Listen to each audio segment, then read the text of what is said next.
The commanders who lead your troops have a profound effect on your individual and your team's performance in battle. So which commanders should you invest in Rise of Kingdoms? Well, in this two-part investment guide, I'm going to tell you just who to invest in, so stick around.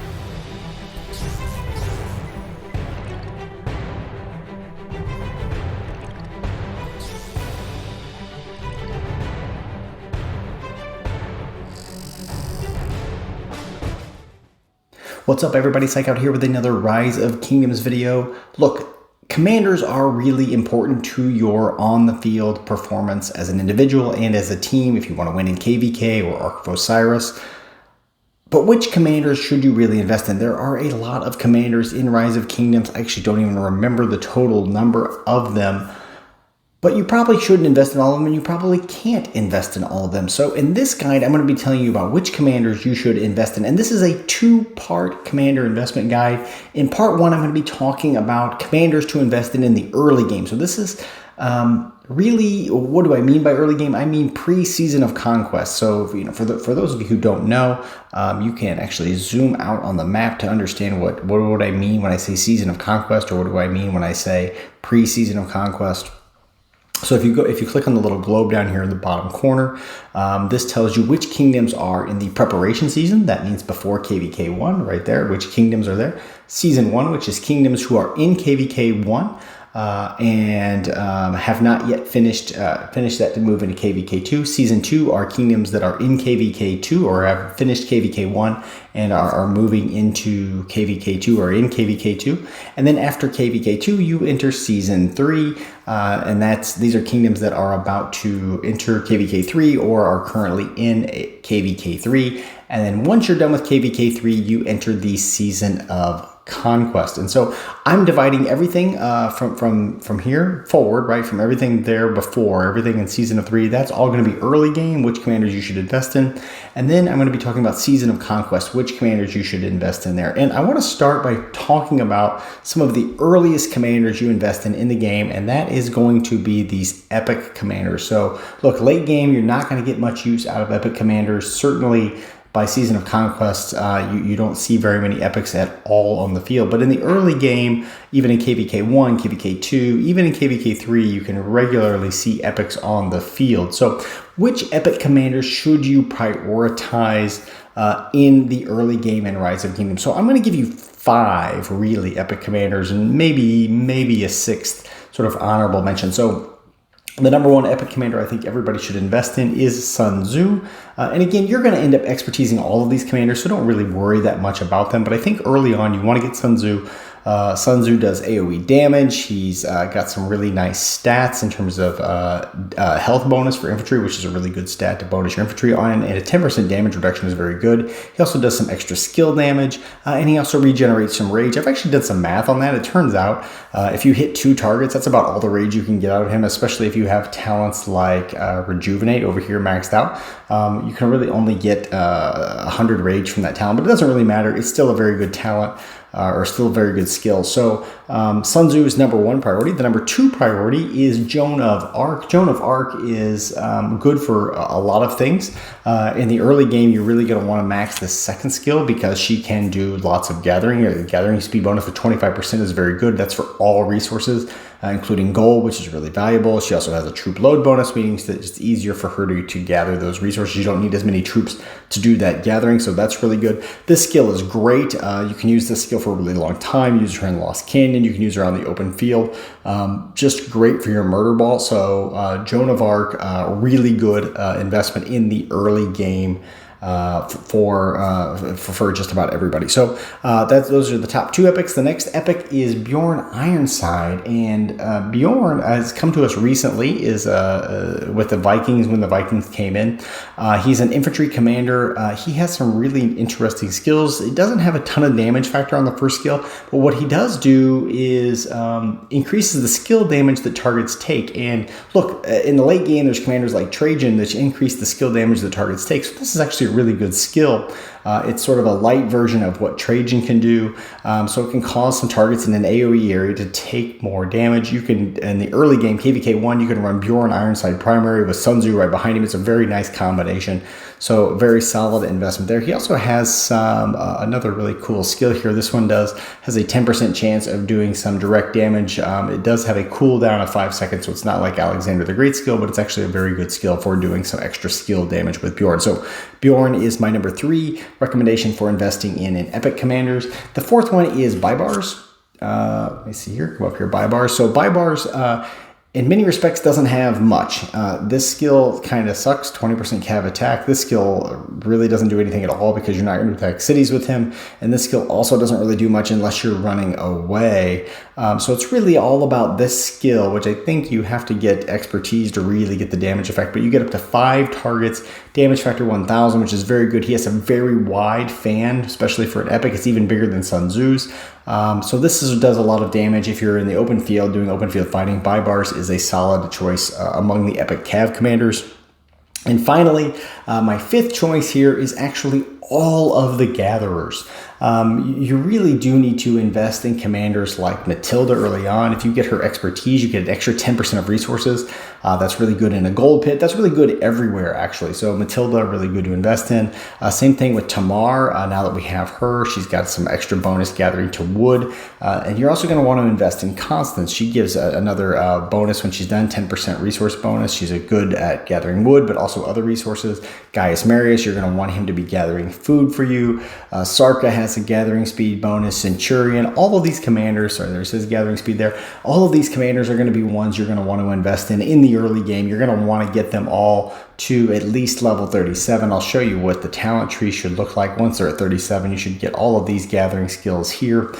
So you're going to want to invest in those commanders. And finally, the 6th epic commander I will mention as a sort of honorable mention, because I do find him to be pretty playable, even all the way through KVK 3, and that is actually Kusunoki.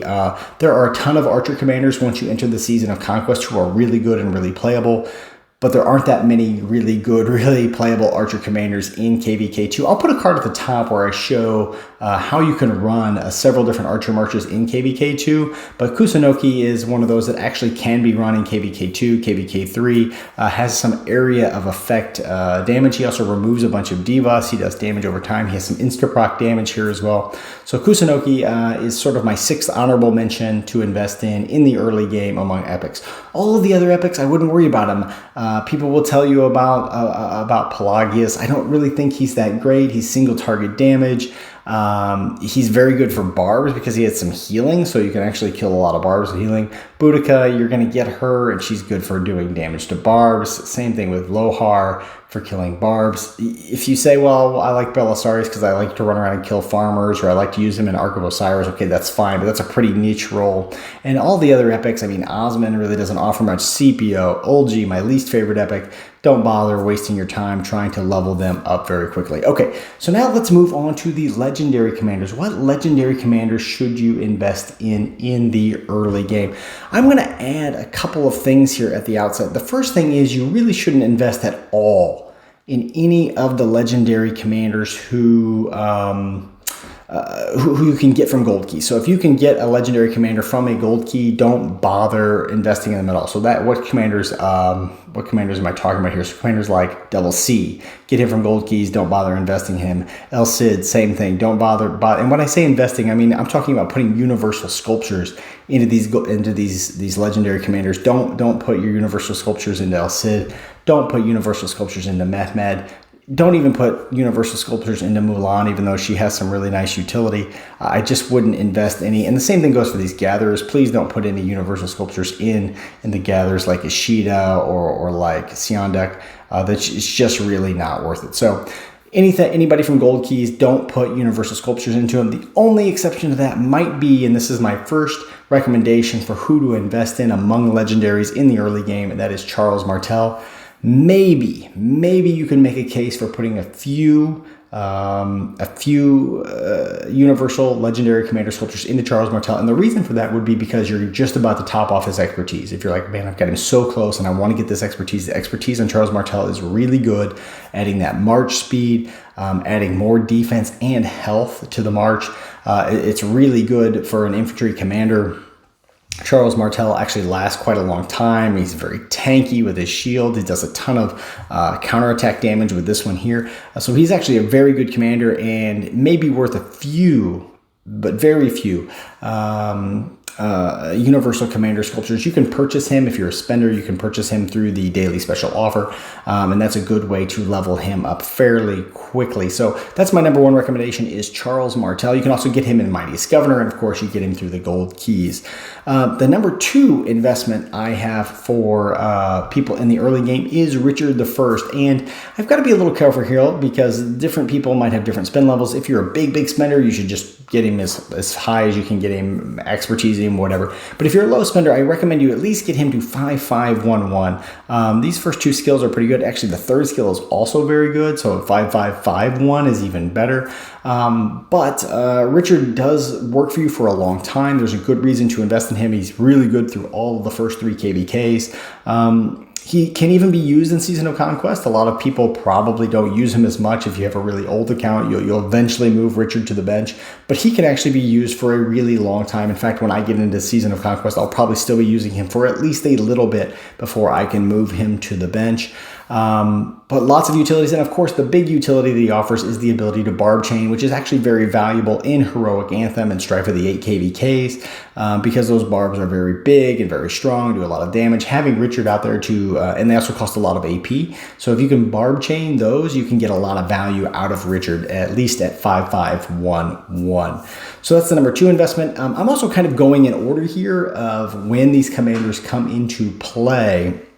So the number three investment I have for you in the early game and in the pre-season of Conquest is YSG. Everyone will tell you how great YSG is. YSG is an amazing investment. His real talent here is this his expertise. So you really want to put as many sculptures as you can into him as possible. So spin that wheel as many times as you can for YSG. Expertise him as fast as you can. Circle area AoE up to 5 targets is just really phenomenal. He also gives you some rage gain here on this skill, so it's just really good, and a bunch of extra skill damage bonus. So YSG is really, really good. Invest in him as much as you can in the early game. Get him expertised. Same thing goes for Alexander the Great, my fourth recommendation among legendaries to invest in the early game. You want to do the same thing with him. You want to get him all the way expertised.